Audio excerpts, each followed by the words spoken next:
2024 সালে বিশ্বের সব থেকে জনবহুল 10টি দেশ। Number 10, Ethiopia, Africa. এর রাজধানী আদিস আবাদা।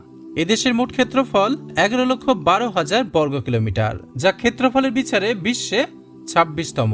এদেশের বর্তমান অনুমিত জনসংখ্যা 13,20,59,767 জন।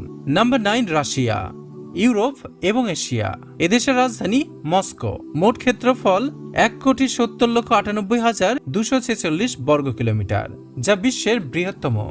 এদেশের বর্তমান অনুমিত জনসংখ্যা 14,20,20,423 জন।